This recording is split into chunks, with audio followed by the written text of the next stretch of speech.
Today, I'm pleased to welcome a very special guest to the Uncorking a Story podcast, a fellow podcaster. Kathy Kay is a former commitment phobe who currently dishes out unprofessional advice to total strangers on the Strictly Anonymous podcast. Welcome to Uncorking a Story, Kathy.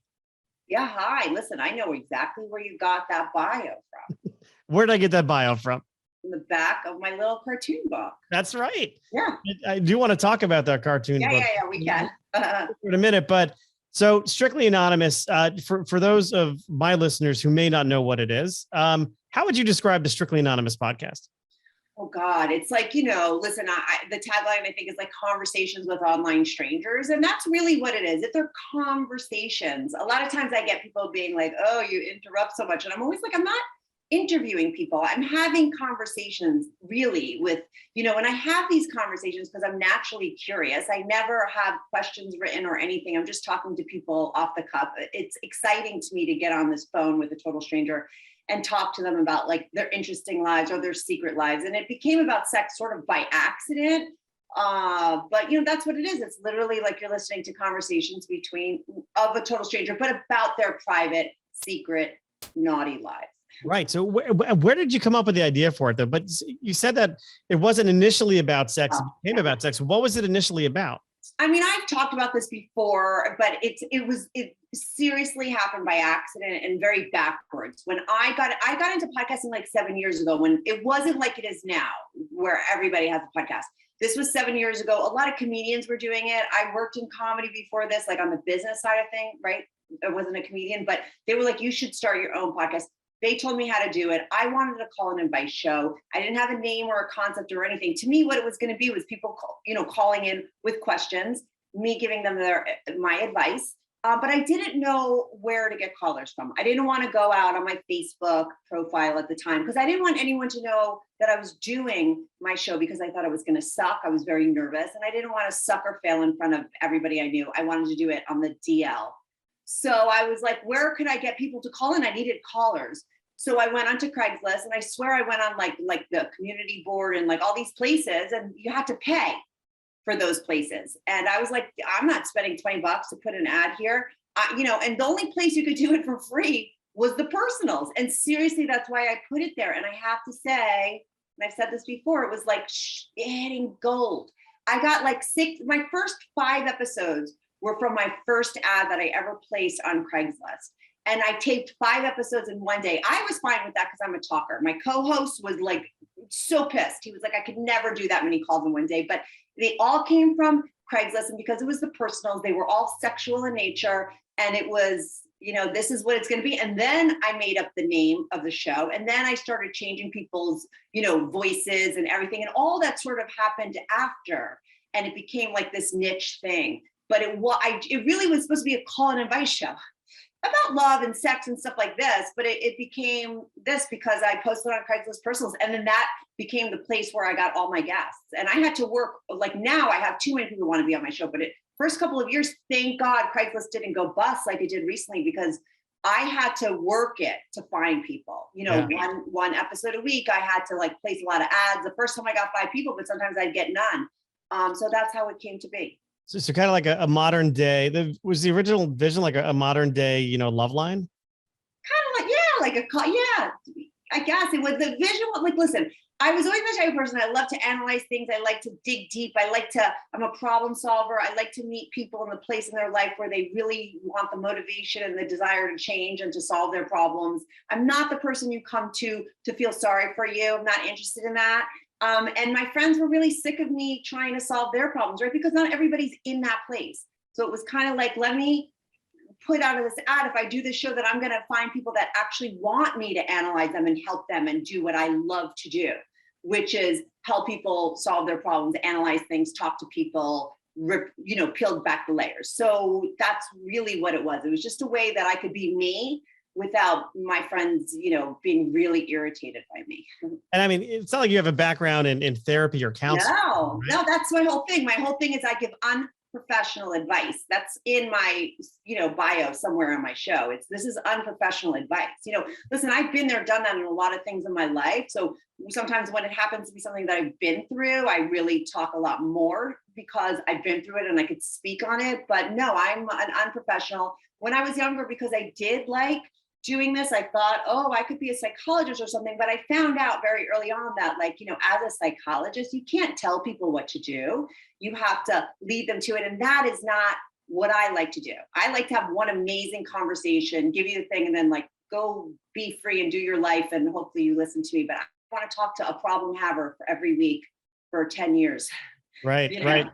Yeah. Plus the 7 years for your PhD plus dissertation, Yeah. turn off to many people.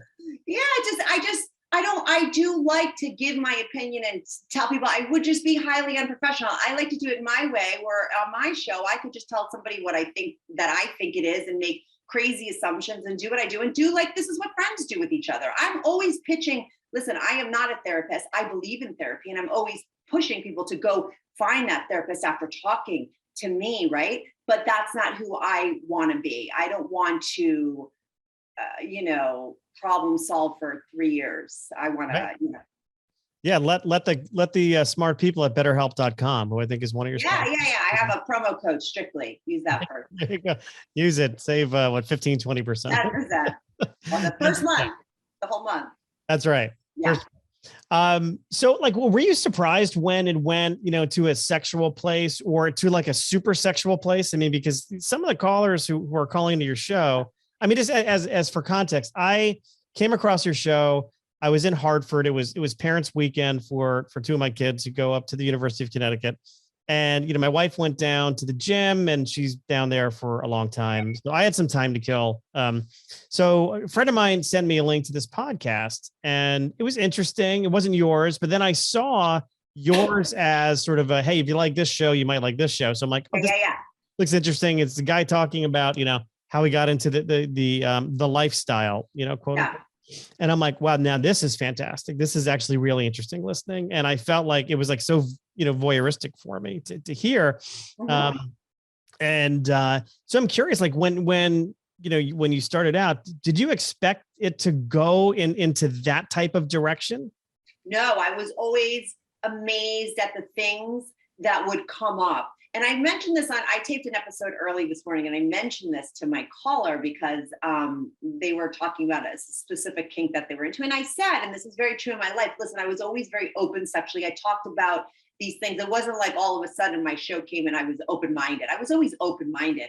And I always had a lot of guy friends, and they always told me, we always talked about sex because I was very open about I could care less. So I felt like I knew so much about what people were into and guys, because a lot of times guys don't tell like their girlfriends what they're really doing, but my guy friends would tell me. But when I started to do my show, I found out things about guys that I never knew. And because of the downloads, because I could see the downloads and because I could also see on Craigslist how many ads they were for specific things, I realized that there was so much going on there that none of my guy friends had ever told me about. It doesn't mean they weren't doing it. It just means they weren't talking about it because these things are really well known. And to this day, I'll still hear something that kind of shocks me or that's new. But I feel like by now, after 7 years, I've heard of mostly everything. But I learned as I went along, and in the first couple of years, it was very interesting to me because I hadn't known about a lot of these kinks and fetishes and things that guys were into. And then, like I said, I could always tell by the downloads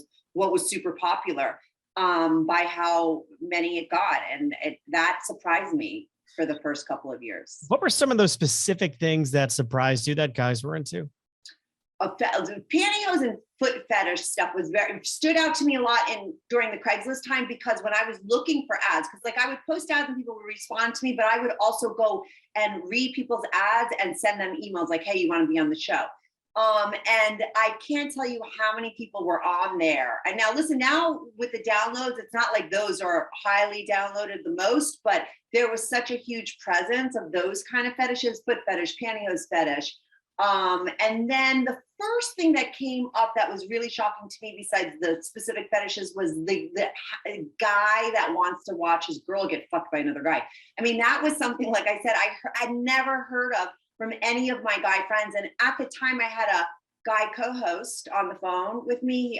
I started off with a co-host, and he was a big player. I mean, he had been there, done that, most things. And he was like, I would never. And most guys I knew were like, no way, I could never watch my girl with somebody else. But listen, I had those guys calling in, and then I would see the numbers of the downloads go off the chart. And so for me, that was like one of the first things, because it's not so much a fetish as it is a kink, right? That was one of the first kinks that I found out about, that I was like, whoa. And then everything else followed. Yeah, I mean, just hearing a bunch of those stories on your show, I'm like, oh my gosh. Everything from black bulls to the cuck queens. I'm like, now this is coming from me, who's been in a monogamous relationship for like 30 years. It's like it, but I can't not stop listening. Like it's like stories are so interesting, captivating. Yeah, and the point of my show, I'm always saying, is like, I mean, wherever you live, right? You probably live in suburbia. That's what I think. These could be your neighbors. I mean, most people don't. It's not like I live in New York City, so I think it's like less unlikely to bump into somebody like that. But I'm telling you, I'm not getting calls always from people in New York City. These are people from all across the country, all across the world. And they could be your cousins. They could be your neighbors. Like, that's what I'm here to say. Like, these things go down, It reminds me of a story. I was in Rogers, Arkansas, which is kind of the home of Walmart. And I was visiting a client at the time, and a former colleague, and he had just moved out there from the Northeast. Yeah. And I said, so, hey man, what's going on in here? How do you like it? He's like, I got to tell you, it's a little different. I said, well, yeah, I mean, you're in like Rogers and Bentonville, Arkansas. Yeah. He's like, there's not a lot to do out here. I said, I get it. There's not like some great theater and stuff like that. He's like, yeah, not just that, Mike. He's like, there's a big swinging community out here. See? And I said, there's not much else. And he said, that's exactly right. Yeah. So it's like, now he did not admit to being part of this lifestyle, but he said there's a code. And if you have a certain, rock on your front porch, that means that you are in the community. And this is what people were doing to sort of entertain themselves. Yeah. Now the closest I ever got to this was like watching the ice storm, with that movie. And that show Swingtown, which was on a few years ago. Mm-hmm. But I'm like, wow. And there are so many of your callers who call in talking about being part of the lifestyle. And the one observation I have, and I'm curious as to your take, that couples who are sort of in that lifestyle, who have stuck with it, not who like dip their toe in it and left, but who stick with it, it seems like they're almost stronger as a couple as a result of being part of the lifestyle. Do you have that takeaway also? Yeah, for sure. Absolutely. Yeah. I mean, listen, I always say I love a swingers gone wrong story. They're like super hilarious. But what I love more so is when I get the couple on that talk about how it's strengthened their relationship. I'm sure there's people that's not the case, and I have had those on, but I have more on that talk about how, it did strengthen their relationships on all levels, not just the sexual level, right? Of course, they're having better sex because of it, but it helped them across the board. And that's always interesting to me. And I think that that's interesting for people to hear. Yeah. And to me, like when I hear, I'm a market researcher by training, and I'm always listening and analyzing the stories and trying to find patterns. So when I hear a bunch of these interviews with, people in lifestyle, what I hear most often is it's helped us communicate better. Yeah. And, for some couples, like, self included here, communication is, for whatever reason, such a challenge. Yeah, for sure. Between couples. Do you hear that too? Yeah. And I think the difference between the couples that aren't communicating, in the bedroom and doing these things afterwards and having that great relationship, they're not communicating as well outside, and so it has to be, I think the communication, what a lot of these couples have is they have that communication before they even started doing it, that it was very open and they were very trusting of each other, and they had a very solid relationship, healthy relationship. Those are the couples I think that fare the best. That doesn't mean that a couple that doesn't have great communication doesn't have a solid foundation, right? But if you've gone so long and that kind of fell off the wayside, that's going to be hard to go into swinging, because that has to really be there. So I think that and a lot of people, talk a lot during sex with each other. Like they talk about like naughty fantasies and something, but somebody said something recently on my show that I thought was interesting. And he was like, you have to take those conversations outside of the bedroom, not just when you're in the heat of things. And I think that's what people don't do. Because when you're in the heat of passion, to me, it's like you're drunk.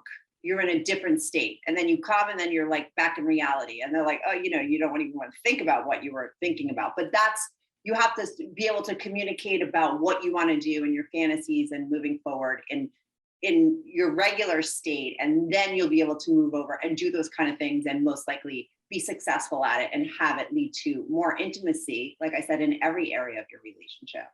Yeah, and I know you talk to so many, couples and individuals, who have even left relationships, and when you hear those stories, I'm curious, how much of it could be the fact that they just had a hard time communicating with their partner about what their wants were, or they felt that their partner wasn't listening to what their kind of wants and needs were. Do you have a take on that? Yeah, or they were too afraid to bring it up. I think that there's a big thing with that. You've been with someone for so long, you've had this secret kinky fantasy, and you're just so, I think people's biggest fear is that your partner's going to look at you and be like, oh, that you're so gross or you're so weird. And that could happen, right?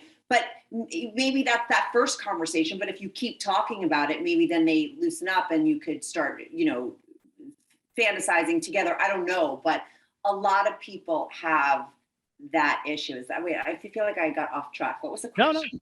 No, you're right on track. But it kind of gets back to like, couples not having a hard time kind of communicating about sex. Yes. And I hear there's a big push for like mental health awareness, right? I mean, I listen to a lot of podcasts. BetterHelp is all over the place. Also, just in mental health awareness it's a big topic in society. I'm wondering about sexual health awareness because I feel like I could speak as sort of, again, guy who's been married for 22 years and in a relationship for 30. It is hard sometimes to talk about sex. And I'm just wondering, like, what can we do? Like, if we have this big focus on mental health, like, should we have the same kind of focus on sexual health? Yeah, I think that they go hand in hand because I can't tell you how many guys. I have a thing where I'll talk to you off air. People pay for those calls. It's sort of consulting. That's like my therapy, that unprofessional therapy that I do. But a lot of those guys that are calling me are unhappy because there is no sex happening anymore in their marriages, right? So that does go hand in hand. Listen, sex is not the whole piece of the pie if you're married, right? It's just one piece of it. But if that piece is missing, and a lot of times it is after a couple's been married for 30 years and you're not talking anymore, and life just takes you in so many different directions when you get older, then there's people get depressed and they're not happy. And then, and so I think they go hand in hand for sure. Because those are the people that are calling me. And these guys are unhappy because, like I said, their lack of their sexual intimacy, and so for sure, I think it goes hand in hand. Yeah. Sometimes. Yeah. I'm curious. What are some of the big things you've learned, just in general, about the human condition, just by talking to people on your show?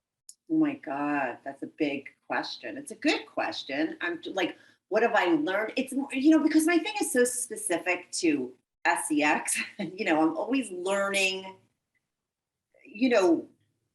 Like today I talked to a cup queen again. It was the white bull who I talked to a white bull today. I've had a lot of black bulls on. I had a white bull on today. I don't know when this airs, when that episode's going to air, but and his perspective of where he was coming from and how he felt and what his rules and boundaries and morals towards, being a white bull were. And it's always interesting to me to hear different ones. I personally think everyone is so different. That's why, listen, I could talk to 1 million couples or 100 couples who are swingers, and each one is going to be unique and different, and each one is into different things, and it's always a different story. So it's hard to say that I learned one big thing. I learned something different every time I talk to somebody, so there's so many, what I like is learning something about the actual person, Yeah. Like personal. I like to keep things very one-on-one, like about the person, then bigger picture. Right. So what have I learned? That, people do a lot of things that you don't know about. I don't know. That they don't talk. What I learned? Don't let your wife go away on a business trip, because the shit that I've heard that guys do the minute that wife is out the door. I mean, I can't even tell you. It's just really? Stuff like that, it's like always crazy to me.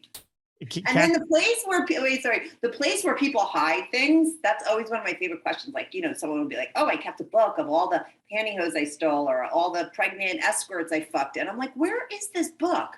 oh, in my closet. I'm like, your wife shares that closet with you. Like, are you crazy? So, like I like to know how people's brains work because it's always so interesting to me. And everyone's works differently. I mean, in situations like that, I mean, do you think people are just asking to get caught or hoping to get caught? Sometimes, yeah. Sometimes I do think, oh, you want to get caught. Subconsciously, you're bringing that on because maybe you're done with this situation. I like to dig into things like that. Each case is different. I don't think that's always across board. I think some people are just, dum-dums. But a lot of times I think if someone is so blatant like that, it can be that, they want to get caught on like a subconscious level. And I warn them about that. These are the kind of like, that's how deep I will go sometimes when I'm talking to somebody. Right. Yeah. I think even you have it in your opening, the best advice I can give you is to hide your whips and chains. Hide your whips and chains. That was one of my first 5 emails that I got from the BDSM guy. He was great. And he hid it in the back seat. And I'm like, you're going to get in an accident one day and the cops are going to go, that's my mind. I think like that. So, that's right. Yeah. What's this cat o' nine tails doing, sir? Yeah, totally. Oh God. Or to me, it's like, I watch a lot of Dateline too. And, you always hear these poor stories of these like really wealthy guys who were, maybe had 10 babies in another country, or they were carrying on these really like illicit sexual lives. And then they die or they get murdered and all this shit comes out. And then what are they known for? Just that, and imagine their wives, and so I think I was like really early on when I started to find out the things that people were doing. I'm like, I need to set up a cleaning up service. Like, that person dies and like someone goes in and like cleans shit up so that nobody finds out. Because to me, the worst thing, because I'm super non-judgmental about what people do for sex, to me, the worst thing to me is that people define somebody by stuff like that. They find out that the coach of that team was getting happy ending massages, and now that's all he is. He's not the successful person that did a million other great things in his life, because people can't get past that he wanted to get jerked off by someone other than his wife. Like, big deal. But so I hate for somebody, to get busted on this one thing that they're doing and then be defined by it. So there really needs to be a cleanup service. Or if someone's doing those kind of things, hide your shit, because what's going to happen is like your poor wife is just only going to remember you for that, and that you do yourself a disservice. So, that's the kind of stuff. It's almost like you want, who is it? Harvey Keitel's character from Pulp Fiction, the wolf, to come in. Yes. And do a little cleanup. Yeah. Cleanup. Yeah. I have a really wealthy friend. I was like, I'll be your cleanup girl. Just like, tell me where your shit is. I'll get rid of it. No reason for anyone to know, or because like I said, I think that then people just think, because people don't hear these things. They don't know. And people are still Americans are still so, prudish when it comes to sex, that they're like, oh my God. And, it shouldn't be that way. Well, I mean, I just learned that people have a king for pregnant escorts. Yes. I mean, not a lot, but it was a fun episode. I mean, it was really interesting, that guy. And he did have he had something that he had hidden. He was a doorman, a ginger doorman in New York. I'll never forget his call. He was it was an interesting one. And yeah, he loved pregnant women and pregnant escorts. Just thinking about the sort of the storytelling side of things and kind of dealing with success through the podcast. How have you managed that? Have you kind of turned it into a business and kind of dealt with the success you've had?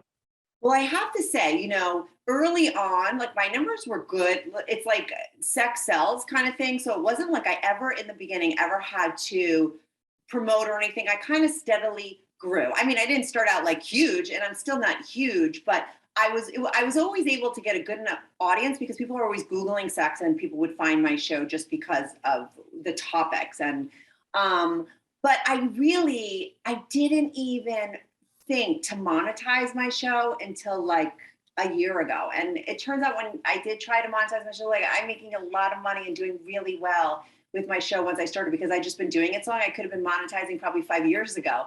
But it really became, for me, I had to really focus on that aspect of it. I mean, obviously, I've been doing this for 7 years and I never made a dime of it up until after 6 years. So I was obviously doing it because I loved to do it and I enjoy doing it.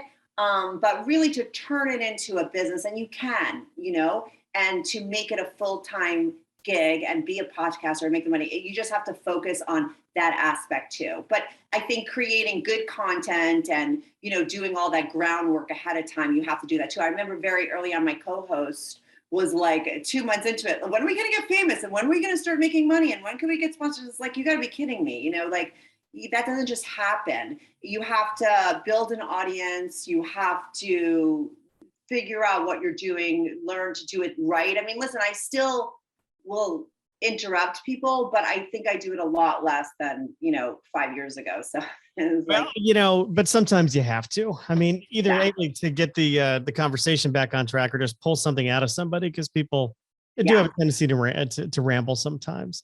Yeah, I'm not talking to. I have a friend who's a podcaster, very successful, like a Bravo show kind of thing, and his show, and he's talking to celebrities. It's a lot easier for them to talk, and you don't have to guide it. They're professionals. I'm talking to regular people. I had the guy, the white bull I was talking to, said like every other word. I was like, "Can you please stop saying He's like, "Yeah, I'm sorry. This is my first interview." I'm like, "I get it. I say right all the time, and I edit every single one out. Like, we're just regular people having conversations." And so that kind of thing always comes into play. But yeah, and I always say, listen, I interrupt because I am genuinely interested in what the people who are talking to me are saying. I'm not just doing this for numbers or for headlines. I'm doing it because I'm actually interested in what they're saying. So for me, I interrupt because I'm passionate and I want to get in the conversation. I want to know more.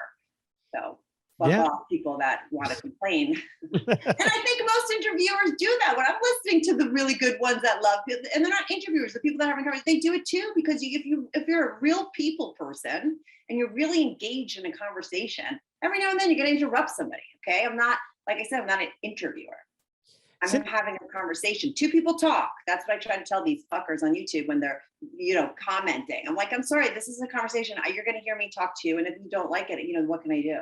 Yeah, you want it to sound like a hang, like two people who've known each other for a long time, kind of catching up, versus Charlie Rose or something like that. Yeah. So since you've been able to monetize the podcast, have you been able to kind of stop quote unquote a day job, or is that still part of your life? Or no, I mean, I could I'd make a very good full-time salary doing this. It's full-time now at this point. All day long I could be working. I mean, I was looking to hire somebody to come in and help me just to even take it to the next level, because I just make more if I produce more episodes a week. But it's definitely a full-time job, and I make really good money doing it, for sure. Yeah. You have to put in the work. Like I said, you have to have a certain numbers. But if you really do it consistently and do it the right way, you could definitely monetize and make a very good living doing it. I try to teach many people over the years to do podcasts. And then, a lot of times they do a lot of things wrong, and none of them really succeeded. I have to ask, because I'm a big fan of comedy. I was very active in sort of the Connecticut and somewhat of the New York comedy scene pre-COVID, doing stand-up. I'm curious as to what your career was in the stand-up world, in the comedy world. I worked at a huge agency, a talent and literary agency, like one of the biggest.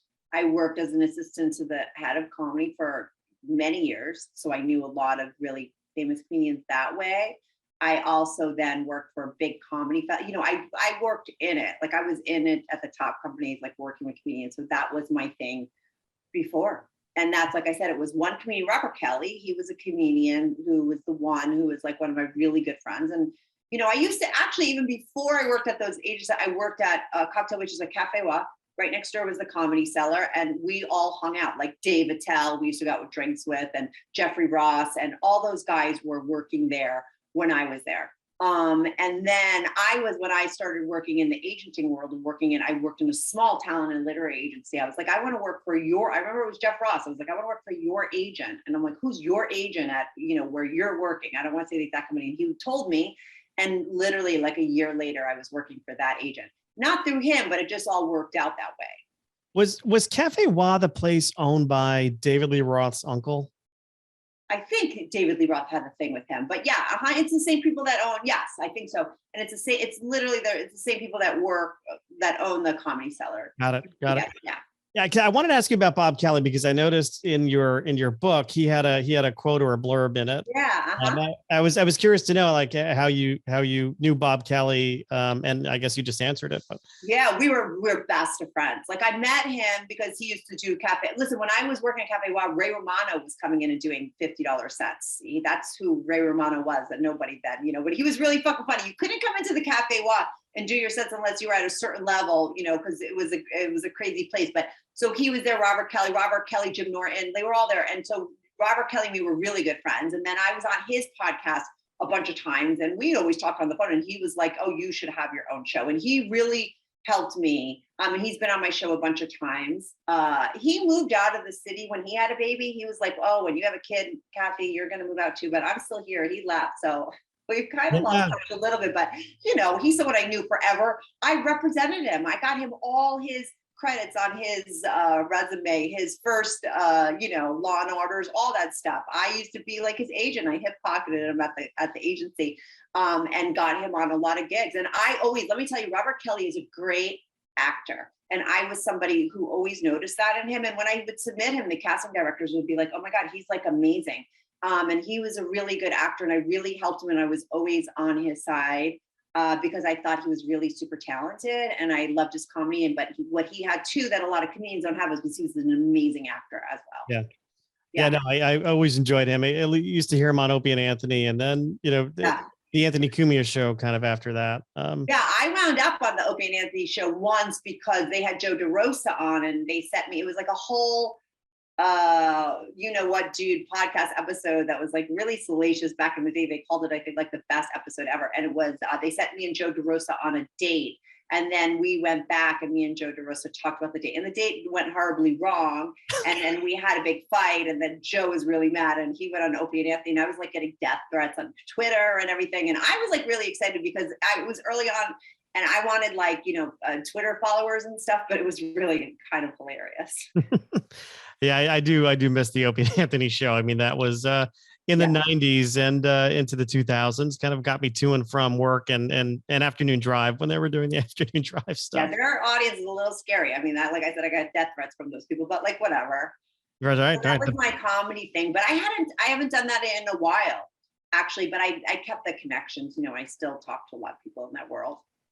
Sure. Well, as we wrap up here, tell me a little bit about the book you wrote, the graphic novel. I'm curious about that. I not only wrote it, I drew it. Oh, look at that. I like the artwork on the cover, not going to lie. Yeah, it's like, these are, you know, I wrote it and drew it, and, you know, I had an agent, everything. And I did this a long time ago.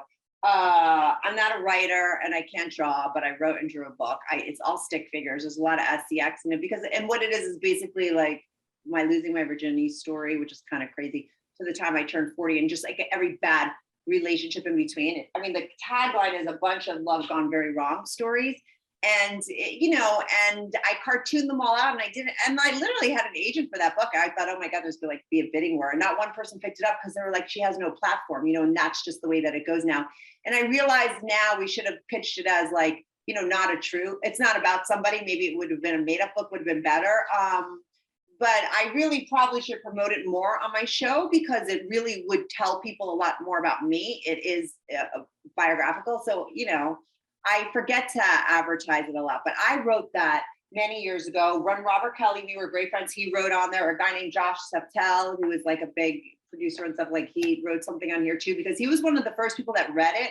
It was basically a stack of papers like this big of Sharpie magic markers. I drew the whole book in Sharpie magic markers, and he was like, Kathy, this is like an amazing book. Like, you need to send this out, but it has to be in a computer. So then I do everything backwards. Then I had to like redraw it and then learn how to scan and do all this stuff. And then I turned it, you know, and then I got an agent and she loved it too, but it was like, who the fuck are you? That's what the publisher said. So now that I do have like a really big audience, I should sell it, but it's always there. So you never know what could happen with my little book.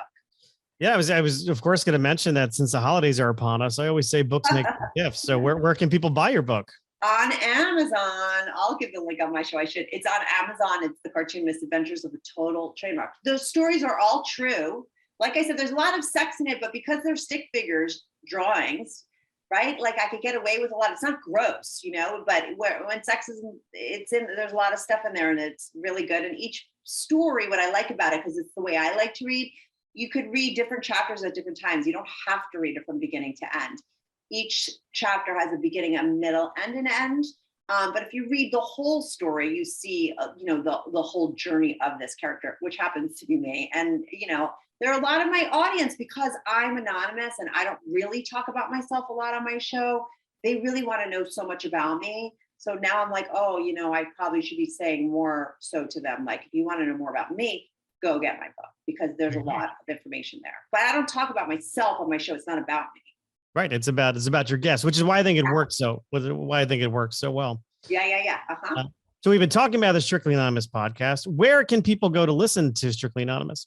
Any podcast app, I'm on them all: Spotify, iTunes, Stitcher, iHeart, wherever you listen to podcasts. Strictly Anonymous podcast is there. You could also go to YouTube. I love YouTube as a platform for my show. I see this all the time because there is a comment section, and I love to hear from my listeners. I mean, I never really realized before I became someone who created something and put it out there how much your fans and people that listen to your stuff mean to somebody. Like, I don't know, I just love hearing from people. I really do.